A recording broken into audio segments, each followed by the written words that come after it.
Good morning, YouTube. It's been a while since I've been on here. I've been busy, personal life and work life, and I've been shooting a bunch. I've shot the last 3 weekends in a row. My wife reminded me of that and told me I needed to take some time off. So I do have 3 weekends off here. So be doing some more content that's not just match videos. I do have one match video to put up still. Shot the last shotgun qualifier last weekend in Nebraska. Had some not very good stages, had some good score stages. It was what it was. I have qualifying scores to go to Greece.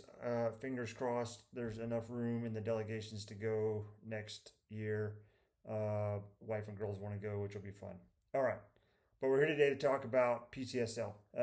Labor Day weekend, I shot the PCSL GOAT, the Gulf of America tournament, I think it was, in down in Florida.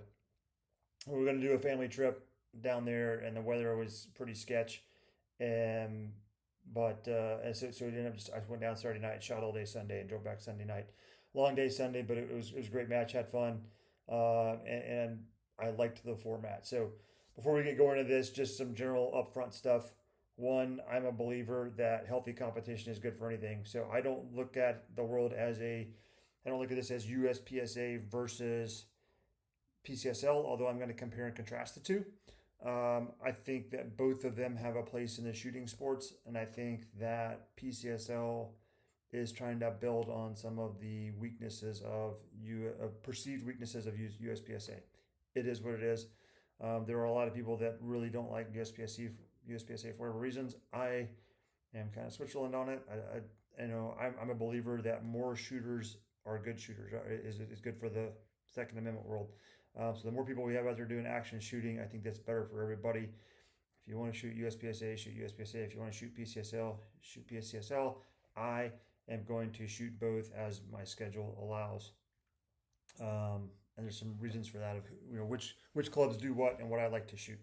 The last thing, just for me, although this is PCSL focused, I have way more personally invested in USPSA. I have a 5-year membership. I'm an RO. And I have my multi-gun cert, so I'm kind of bought into USPSA, but I'm keeping an eye on PCSL because I like what they got going on. Yeah, so gonna hit some pros and mostly pros of PCSL and why I think it's good, better. And like I said, I think it fixes some weaknesses in USPSA. All right, so let's do some pros and cons here real quick. And we'll put some pictures in throughout here comparing some stuff. But number one, it's new, right? People like new things. PCSL is new. They've had a temporary rule book out for a couple years. I think they got the 2025 rule book. They're saying that's the official rule book now. I got it up here on the second screen to kind of reference some stuff later on in here. But I think that's the number one attraction, right? It's new. I want to go check it out. Especially in the multi-gun community. Multi-gunners have long looked for a rule set that binds everything together. We're never going to find it because there's too many opinions on rule sets, but it's out there. The second thing I think it has going for it is it has one rule book. I think that's huge. Um, I find myself at matches because I'm not an expert. I've only been doing the RO thing for less than a year, like 10 months in now. Like I find myself in the back of my mind going, "Man, is that a USPSA rule? Is that a multi-gun rule? I don't know, still a challenge, but there's another rule book, right?" So USPSA has 3 rule books depending on which game you're playing under their organization. I think that can get confusing. Uh, PCSL's got one rule book, right? So all the safety's the same, all the range commands the same. There's some nuances in there when you start talking about target types, target distances, stuff like that, depending on which PCSL game you're playing, and we'll talk that later. But um, I like that it's one document.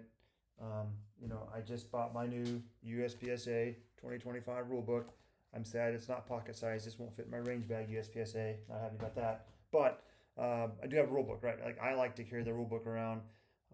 It's not the main reason I became an RO, but one of the reasons I became an RO because people like to quote rules to you and they haven't actually read the book. They've just done everything through hearsay.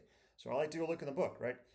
Some of that comes from my life in the Army and people quoting regs to me that don't exist or existed 30 years ago and are no longer accurate. Anyway, a couple things in the rulebook I like. Stage DQ versus match DQ. I don't think that exists in the USPSA rulebook. I'm not going to go detail into it, but if you want to look it up, you can make a minor egregious mistake in PCSL and not get sent home. Whereas in USPSA, mistakes are mistakes and you're getting sent home. I think that comes things like that would be like shooting steel too close, something like that. Minor safety violations where you're really only putting yourself at danger and you're not putting other competitors or other people at danger. Those will have you a stage DQ if I remember correctly. Anything that would put other people at danger, breaking 180, sweeping people, sweeping your RO, loaded firearm at the wrong time, all those things, those are normal going to get you sent home. I think that's kind of the delineation PCSL makes. I'm not saying you should put yourself in danger. You should play by the rules. There's a lot of safety in place for a lot of reasons. But I think that's an interesting nuance in PCSL is that you can have a stage DQ and not just a complete match DQ.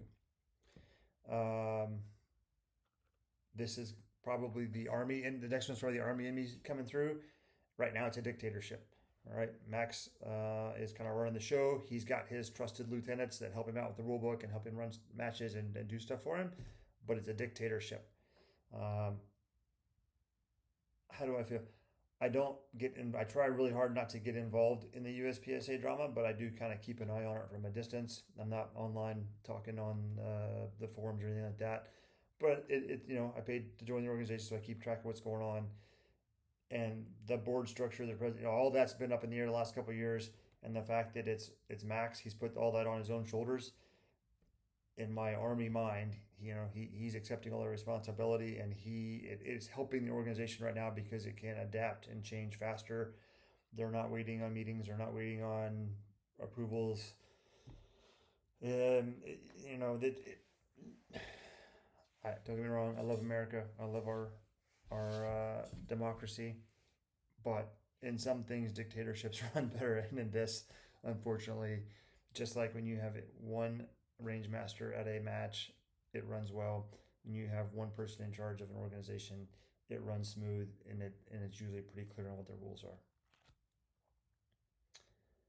are. Common sense safety. I think they do a really good job with common sense safety.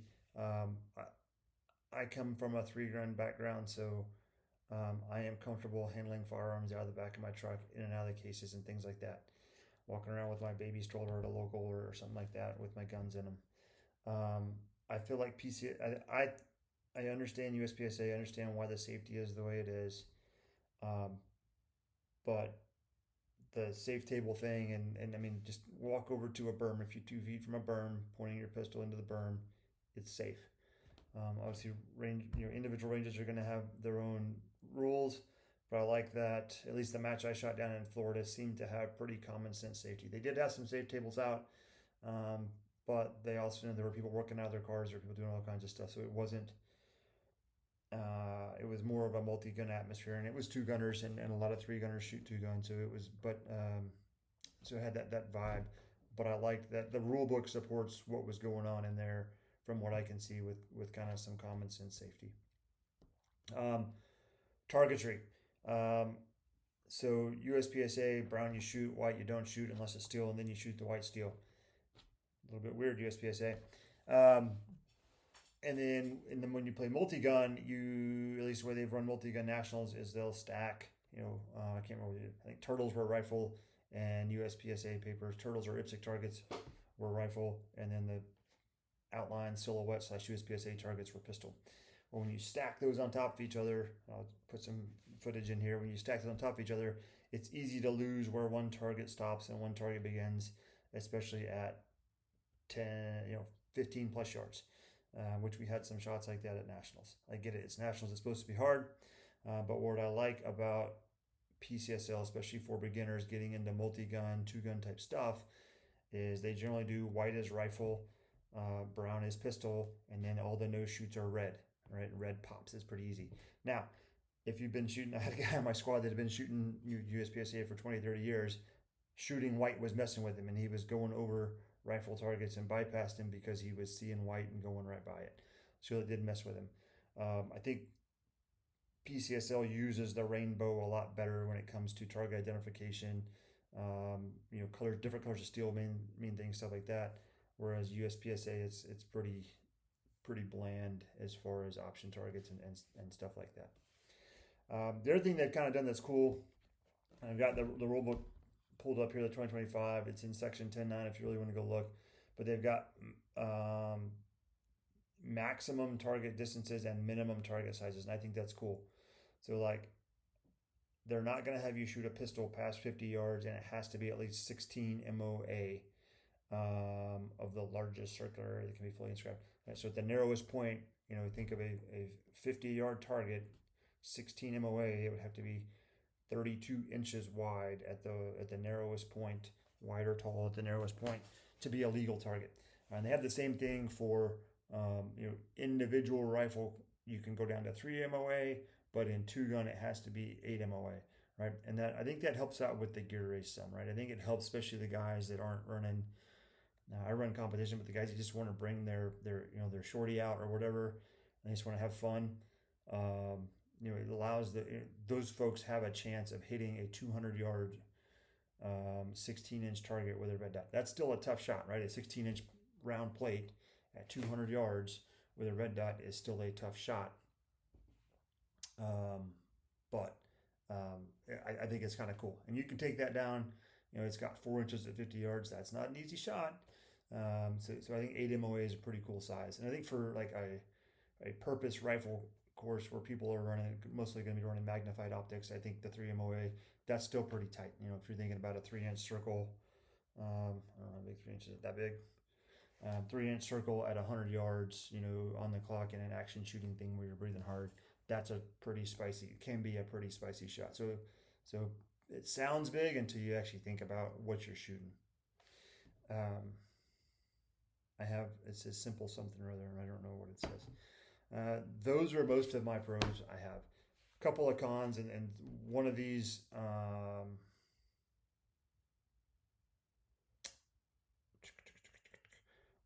is match experience. PCSL, because it's so new, has not figured out, to my knowledge, range officers yet. So right now it's relying on USPSA trained range officers. So obviously you're going to have, in your brain, am I USPSA rules this? Do I have the PCSL rule memorized? I don't know. I'm sure at big events like nationals, that's sorted out and they're on the same rule book. But that can be tough. And case in point, at the match in Florida, I had and let me give them a break here real quick. My understanding, I learned this a couple weeks later, is that not a bunch, but some people showed up Friday for the RO match and got rained on and took their RO swag and then never came back.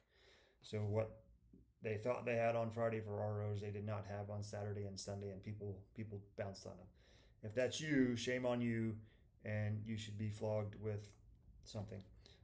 That's not what ROs are supposed to do. If you're going to take the free match, you're going to take the swag, you keep your butt there and work, like the rest of us do.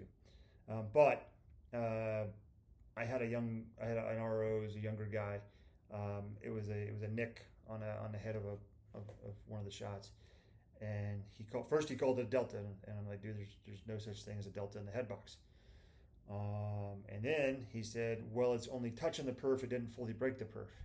And myself and several other ROs, USPSA trained ROs, like, yes, it only has to touch the perf. It doesn't have to break the perf. And so then he pulls out his USPSA overlay. I think it was USPSA. I didn't get a good look at it. And he's overlaying it incorrectly. Like there was clear daylight. And he's like, well, I'm going to give it to you. You didn't give me anything. Like I don't try not to argue RO calls, but that one I would have argued because there were multiple RO trained people that were trying to help with the call, and he wasn't having it. He was kind of on a little power trip. I didn't have to call the match director, but it was a little frustrating. So I think PCSL has got to get that figured out. I haven't seen anything in the rule book like the table in USPSA that says what you're required to have.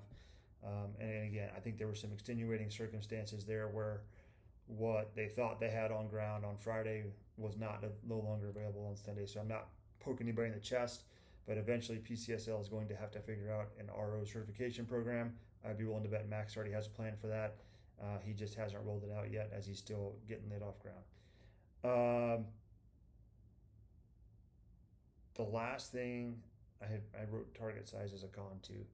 I know why I wrote that. It's because Um, so PCSL rifle, you can go out to 16 yards. PCSL two gun, well, you can only go out so far. So this is what's saving them. But as you know, the way multi gun is going, people like to stretch their guns out. Specifically like three gun, like you want to stretch out to 3, 4, 500 yards. Well, finding an 8 MOA 500-yard target, so a 40-inch target at its narrowest point, that's hard to do, right? So I think there's probably a little bit of maturity that's got to happen in the rule book to call a spade on what some of the long distance rifle targets can be. But I think that will evolve over the next couple of years as they figure out where this goes. Does it, right now, PCSL two gun nationals is two gun, and that's what people like about it. They haven't. I've shot some one of the local matches here shoots three gun, and then I've seen and practice score for some individual rifle and some individual pistol matches popping up in the Georgia, Alabama, Florida area. So it's coming online. People are liking it, but it'll be interesting to see it mature as that stuff comes on board. Okay, that's what I got at the end of the day.